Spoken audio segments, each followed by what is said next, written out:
The latest. Thank you for your love and support. I appreciate you all. People always go in the guise of giving democracy. And sometimes we want to know why they try to force their system of governance on other people. Because one, we are different people. We don't share the same value, the same culture and customs with them. So why do they always go to nations pretending they are giving them their rule, their system, their way of life? In EU Parliament, some people rose up against EU members who are supporting the great land or the glorious land.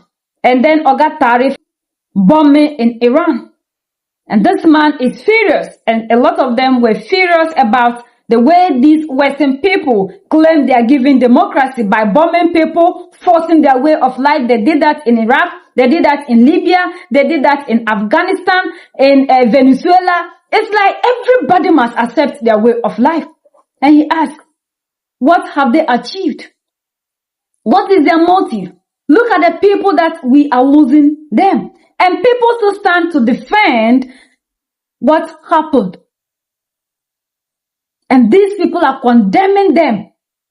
Because this thing that happened, look at the innocent children, over 100 of them, gone.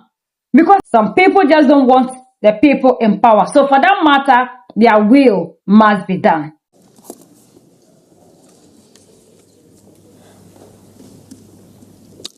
Most of you don't condemn, even support Trump's and Netanyahu's war on Iran, yet claim to stand with the Iranian people. Now I dare you to say that to the eyes of that 7-year-old girl, her backpack still beside her desk, that was killed when a US Tomahawk missile hit her elementary school.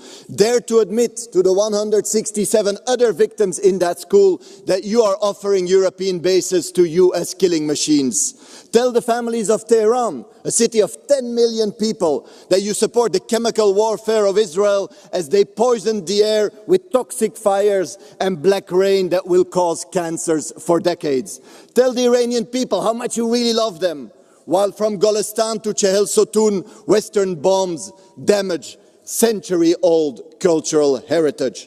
Afghanistan, Libya, Syria, Iraq, your bombs never brought democracy and never will. They bring chaos, death, destruction, and the unbearable silence of children who will never come home.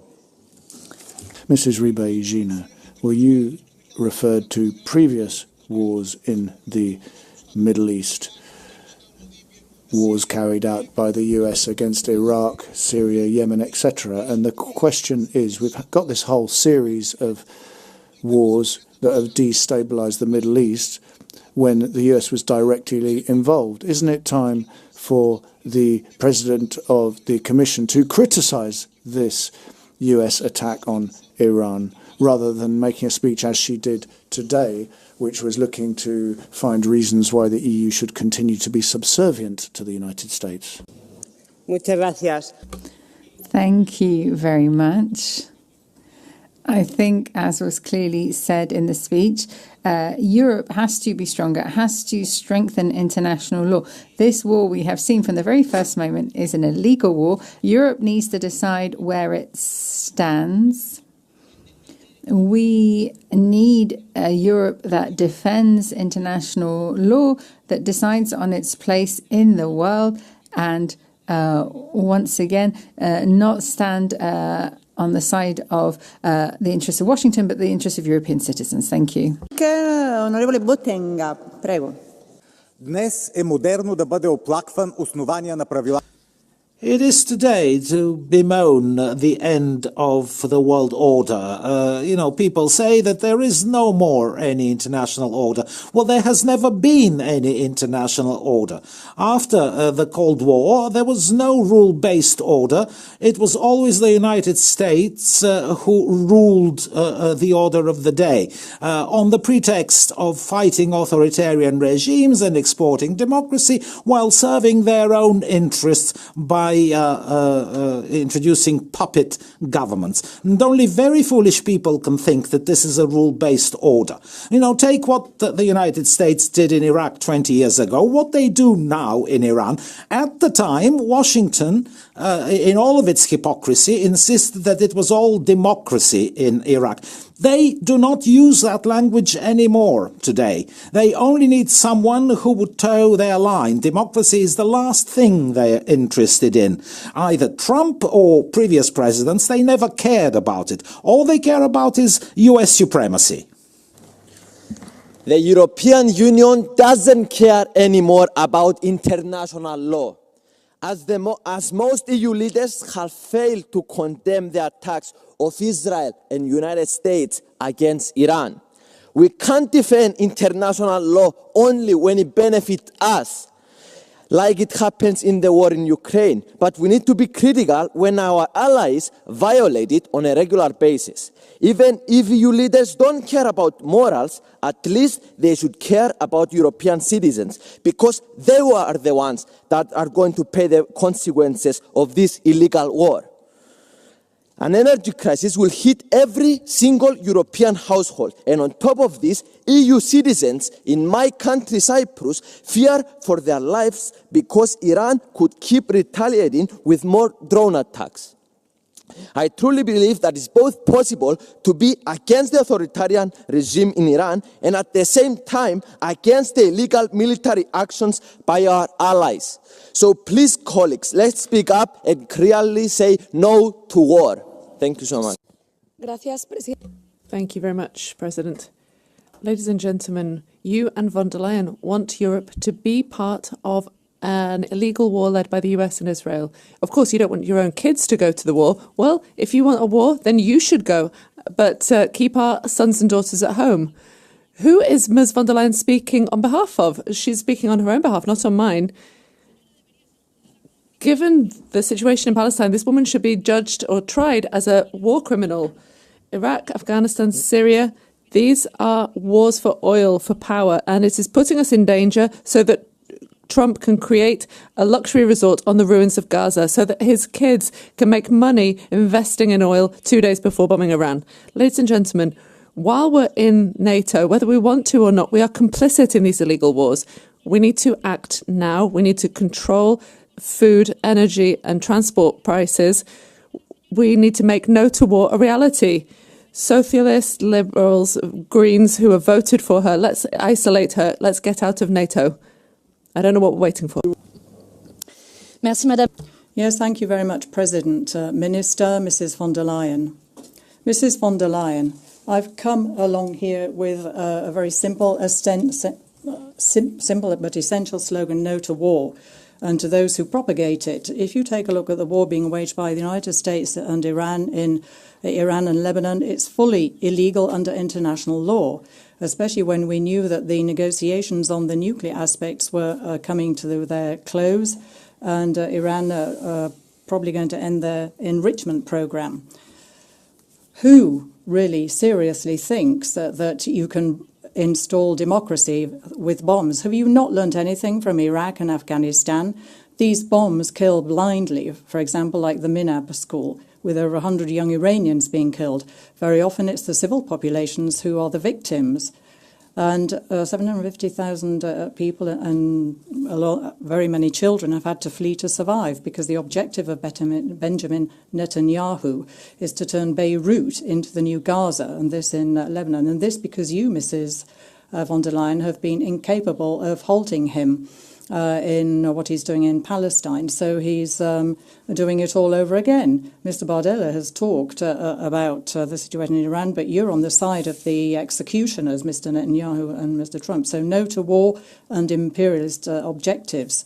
And we've seen that the leaders of the United States and Israel, the battle is elsewhere. Take a look at the Strait of Hormuz. We know that Trump is focusing on these aspects of what's going on in the world to evade the Epstein files.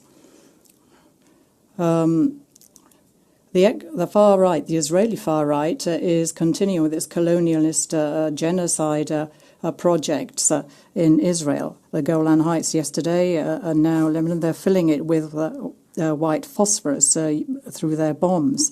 So no to war and no to European complicity. Europe has to stand side by side with the people, the citizens, and Europe has to finally break the association agreement with Israel and that with Trump. And instead of that, Mrs. von der Leyen, you're incapable of defending international law. You're not condemning what's going on. You're encouraging it.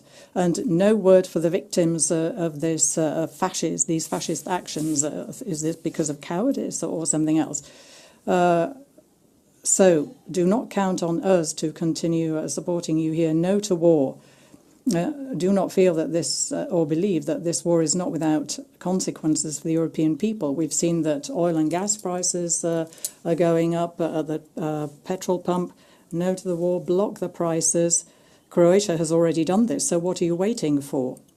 Dear colleagues, Europe is facing a historical choice, war or peace. Spain has already shown the path that we should follow by refusing the war. Let's follow them and defend the international law in the face of brutal violence. No to war, as Albert Camus said. Peace is the only conflict that is worth waging war over. So we want to go back to the rules-based order in the face of what's going on. So make your choice, Mrs. von der Leyen. Grazie, Presidente. Thank you, President. Mrs. von der Leyen, what an honour to have you here. We don't see you all that often. I quite honestly imagined that you'd be on the phone with Trump trying to decide the outcome of the war. But actually it was Putin who was on the phone to Trump. During this war, you've done absolutely nothing so far, Mrs. von der Leyen. You said that you were concerned. Now, clearly it's not Mrs. von der Leyen who talks about this kind of thing, but some people are irresponsibly applauding this war because they're talking about exporting democracy. But Europe, as a result of this war, has fallen into an even greater crisis. So let's ditch the Green Deal, let's reopen the oil, gas and fertilizer taps from Russia, and let's act in our own interests. Because those who launched and are running this war are looking after their own interests, and you just simply have no contact with them. Gracias, Presidenta. Thank you very much, President, Commission, Council. The attack against Iran may ensnare Europe into an illegal war. It is against international law. It is a war we do not want or need. Neither does Iran or the Middle East. The war makes us poorer, there's higher prices, more instability, and this war militarily makes us more vulnerable. It opens up a new front on an existing war against Russia, and in humanitarian terms leads to more suffering. And the Iranian people are forced into being adversaries or exiles. This is repeating the destiny of Iraq, Afghanistan, Syria. Mrs. von der Leyen, being brave means not going to war, standing up to Trump, saying that Europe defends itself from Brussels and not Washington. Thank you. Κυρία Πρόεδρε, κυρία... Dear Chair, Ms. Rauna, we're seeing Mr. Trump out of control and Mr. Nėtanyahu, who is officially a war criminal. They have opened the gates of hell in the Middle East and for the peoples of Europe as well. We're not talking about democracy. Democracy does not exist in Iran, but it does not exist in the other Gulf countries as well. So democracy cannot be enforced by bombs. Let's be honest. It's all about the oil.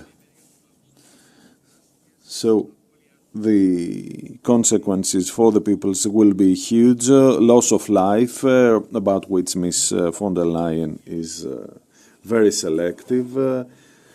Very high prices and refugee flows. So we need to give some space to diplomacy and peace, respect international law. We recognize the EU solidarity in Cyprus, but that was not done through the EU. It was done by single countries. So, and Turkey is still there. You need to stand up. Signora Presidente, prosegue. President, the autocratic colonial alliance between Netanyahu and Trump continues. They're violating all international law and they're showing contempt for UN agencies and the international courts. We've had the genocide of the Palestinian people and now we're seeing an attack on Iran, a land invasion of Lebanon as well, and that feeds into disorder across the world, and there are thousands of civilians who have fallen victim to these conflicts. We need to clearly say to the ambassadors of the US and Israel and call out this violation of international law. EU bases are being used by US troops for the purposes of this war. We need sanctions to prevent genocide and these illegal conflicts, and we also need to prevent this war spilling over into Europe.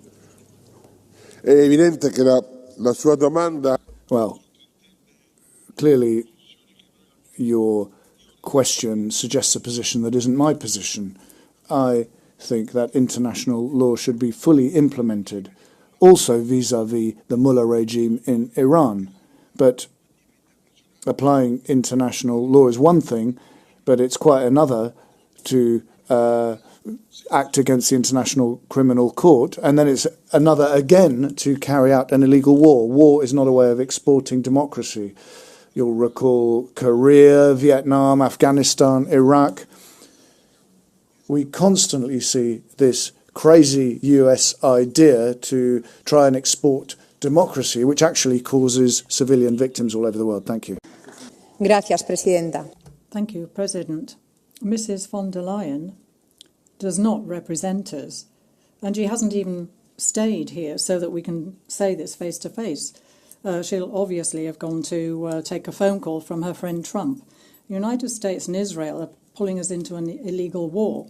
This is outrageous, but not at all surprising. Ultimately, one carries out genocide, and the other uses the rule of might is right to dominate the world. But what is unforgivable is that Mrs. von der Leyen wants to push Europe behind them towards this world without rules, which looks down on international law. This world that is championed by Trump, Netanyahu and Putin, and now Mrs. von der Leyen. This is disgraceful. Her statements have shown that she does not represent the peaceful spirit of Europeans. And with her words, we see that she's undermining the values of the European Union. And here and now, we say, resign now. European citizens do not want to be complicit in another barbarity and are saying loud and clear, no to war, as has the Spanish government.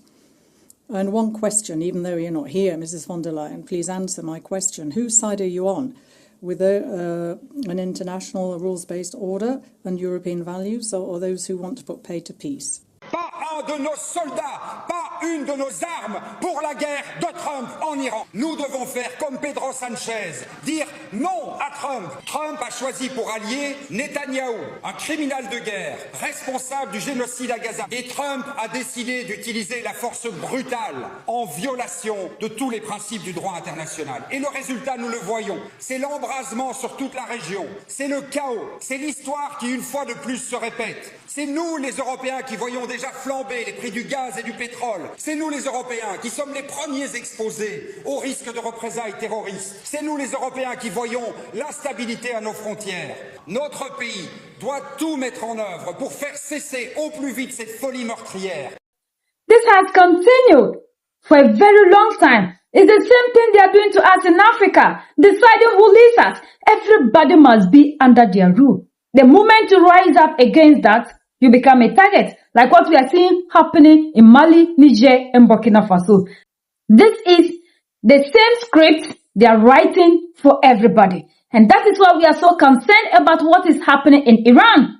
According to one professor from Kenya, this thing we are seeing in Iran, to be fair, is actually an African war, because they are passing through there into Africa. And we Africans are sitting here sometimes when you talk about it, people ask you, what has Iran got to do with you? We don't know that what is affecting Iran is linked to us. Because just a few weeks ago, they met in Davos and they were talking about how they have to unite. They don't have to be ashamed of their past. They have to put that colonization garment on, come back into Africa. They should unite. They should put their differences aside. They are one people and come back and continue or do what their forefathers did again because they need to survive and they must survive. But the African is not thinking about survival. All we are thinking about is how we continue to worship our oppressor. We have lost our power and we don't want to fight to get the power back. Look at what happened in Nigeria. What is happening in Iran is the same thing. If we Africans are keeping quiet and watching, it means that we are supporting and we are asking that, okay, even those in Mali, Niger, and Burkina Faso resisting their rule, after other people, they should come here. But we are excited that we have some of them that do not support people supporting what they are doing. Because like they said, this thing has never brought democracy. We can't all practice the same system of governance because we are not one people. We are different. We have different culture, different values. We are not the same. We are the geographical location. We are not all the same. So we cannot accept everything from them, just as they don't accept things from us. Why is it that they will not inculcate what we have in other parts of the world into theirs, and they must always give out what they have to us? Look at the number of kids we have lost. Look at what happened to our great leader in Libya, in the name of the same story, the same script that they wrote. What is the fate of Libya today? Look at what Libyans are going through. Where are the people at that time who were preaching that they were going to save them, they were going to live? Where are they? Iran learned from Libya. And that was why the people refused to flood the street, to protest when they were calling them that they should flood the street because the man is no more. But Africans are sitting here buy into the narrative of these people. Democracy is what they are using to always go after other people without respecting our choice. We the people, if democracy is for the people, if democracy is truly for the people, why did we say we want the leaders in Mali, Niger, and Burkina Faso, and these people still say no? The leaders in Mali, Niger, and Burkina Faso are not leading them. So why do they have a problem if democracy is not what they are using to have their way in other countries and to control them? So we should understand, like Nigeria when they were coming, in the name of Christians. So if you are the same people, the same mother, the same family, and some are Christians and some are Muslims, does it mean that they should protect only the Christians and leave your brothers who are Muslims to go? This is how they divide us. So these are the weapons they are using against the African, yet the African can see. We need to wake up. Like Captain Ibrahim Traore is calling us. This is the time for us all in Africa to unite. Whatever that the oppressor gave to you and I isn't for our benefit. It isn't for our benefit. That is one thing we need to know. We need to look beyond religion and accept ourselves as one people. We are one. And never should we allow anything to divide us. We have seen what Iranians are doing, uniting. Even with their differences, they are putting that aside. And that is one thing we need to be doing in Africa. Putting our differences aside to fight for our total liberation. Because a borrowed garment will not keep you warm. And if we don't fight for the power, we can never be powerful. Like Captain Ibrahim Traore said, it's either we fight now, or we remain slaves forever. United we stand, divided we fall, and united we keep standing forever and ever. The greatest enemy of the African is mental slavery. So let's decolonize ourselves from mental slavery. Let's keep sharing to educate our brothers and sisters. Together we'll make Africa great for ourselves and the next generations that are going to come. So that's the latest around the world and in Europe.